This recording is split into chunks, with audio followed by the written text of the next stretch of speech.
In today's lesson, we're going to talk about the area between any function f of x and the x-axis.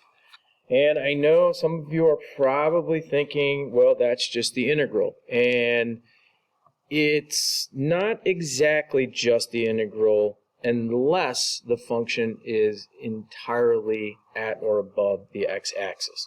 So as an example, I want to do this problem. We want to find the area between f of x equal to 4 minus x squared and the x-axis on the closed interval from 0 to 3. All right, and to do that, we are going to start by graphing that function. And that function is a parabola that opens down. It has a vertex at 0, 4, and it has x-intercepts or zeros at -2, 0, and at 2, 0.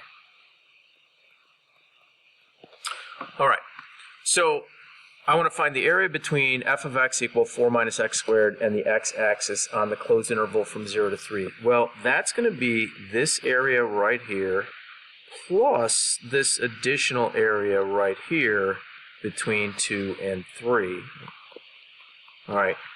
Now, when we talk area between a function and the x-axis, we are strictly talking positive values for all areas, those above the x-axis and those below the x-axis. So this area, I'll call it total area, is not equal to the integral from 0 to 3 of 4 minus x squared dx. It's not quite that simple because part of that area is below the x-axis. So what do we have to do, or what is it? Total area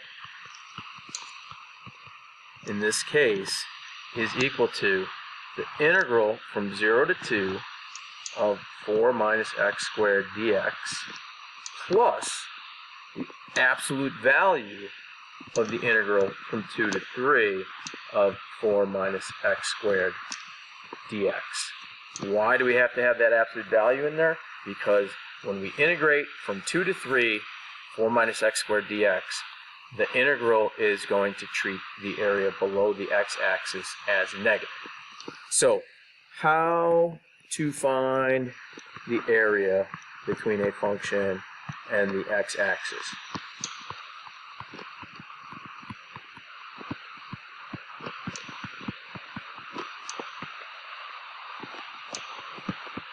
It's a pretty simple, straightforward process, but it takes some time to set it up occasionally. So here's what we have to do. Number 1, divide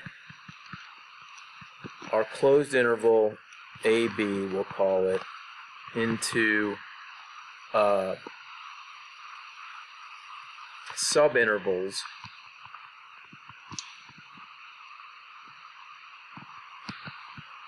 using the zeros of f of x, wherever f of x is equal to 0. Why? Because that's where f of x will go below the x-axis if it does at all. Number 2, integrate f of x over each subinterval.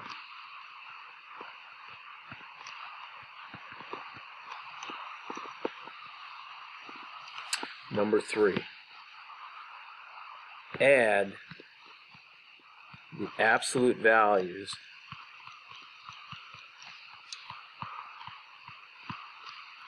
of each of the integrals. Now clearly, if the integral is positive, its absolute value is going to be positive as well. But that's what you would do to find our total area between a function and the x-axis. All right, I want to show you what that looks like using the calculator, and I also want to show you what the integral of the absolute value of, or what that looks like when we graph the absolute value of a function. So let's go back and take a look at our example on Desmos, and then I will also show you how to do it on the calculator. So we were integrating, well, we were finding the area between the function 4 minus x squared and the x-axis on the closed interval from 0 to 3. And what we said was that we have to divide the subinterval into, we have to divide the interval into subintervals using the zeros of the function. So for this function, 2 is a 0 on that interval. We need to integrate over each of those subintervals because some of those integrals will be positive, like from 0 to 2 for this example, and some will be negative, like from 2 to 3. And then we have to add up the absolute values of those integrals, which makes them all greater than or equal to 0 when we add them. And that will give us the final result. If you were doing this with a calculator, there is a different option that I would like to illustrate, and it goes something like this. Here's the picture of the area we are trying to find. You can see from 0 to 2 the area is above the x-axis, so that integral or corresponding integral is going to be positive, and from 2 to 3 it's below the x-axis, so that corresponding integral is going to be negative. And if we were simply adding up those areas, you can see for my big f of x here down toward the bottom on the left-hand side, the integral from 0 to 0 is 0, from 0 to 1 is 3 2/3, from 0 to 2 is 5 1/3, and from 0 to 3 is 3.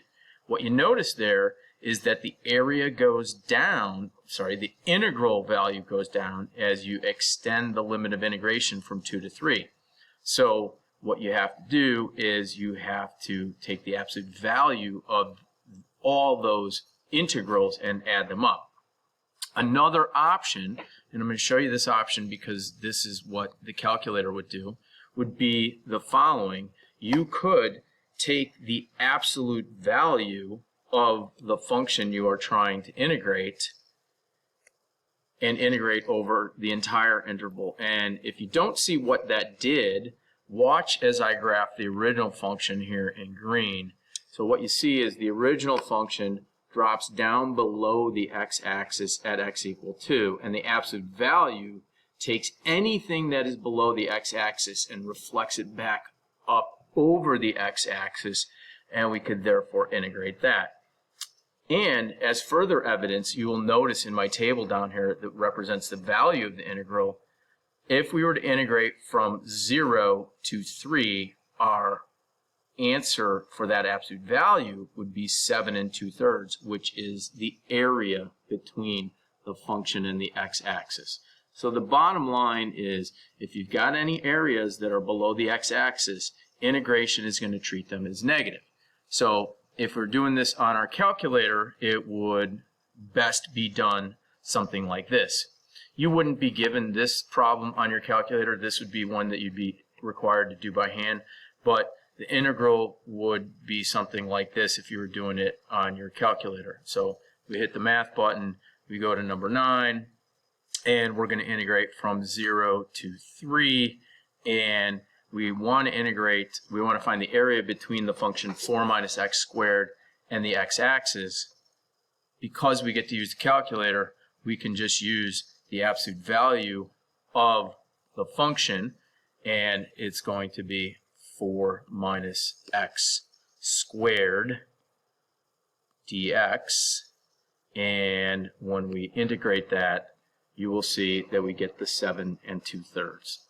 So that's how you find the area between a function and the x-axis.